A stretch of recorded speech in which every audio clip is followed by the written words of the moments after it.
SPB மற்றும் SP seller வகைப்பாடுகள் பற்றி பார்ப்போம்.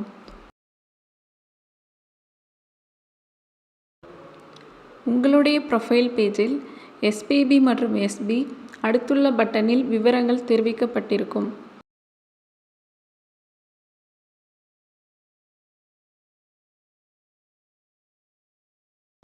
ஒரு என்கொயரி இருவகை செல்லருக்கும் ஒரே நேரத்தில் செல்லும். இந்த இரு செல்லர் வகைகளில் என்கொயரி வருவதிலும் கோட் செய்வதிலும் எந்த வேறுபாடும் இருக்காது. ஒவ்வொரு மாத முடிவிலும் உங்கள் விருப்பத்திற்கேற்ப நீங்கள் எந்த வகை செல்லராக வேண்டுமானாலும் மாற்றிக்கொள்ளலாம். எஸ்பிபி செல்லர் பில்லிங் முறைகள். ஒரு கோட் ஆர்டராக மாறி பொருளை அனுப்பும் போது எஸ்பிபி seller bill to ship to என்ற முறையில் அட்டஃபோன் பெயரில் பில் செய்து வாடிக்கையாளரின் டெலிவரி அட்ரஸில் ஷிப்மெண்ட் அட்ரஸாக வைத்து டெலிவரி செய்வர். இதற்கான விவரங்கள் மேனேஜ் ஷிப்மெண்ட் பகுதியில் கொடுக்கப்பட்டிருக்கும்.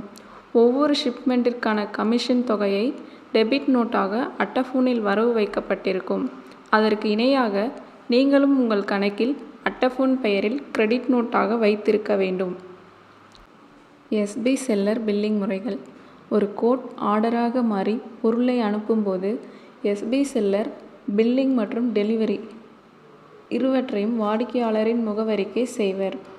இதற்கான விவரங்கள் மேனேஜ் ஷிப்மெண்ட் பகுதியில் கொடுக்கப்பட்டிருக்கும்.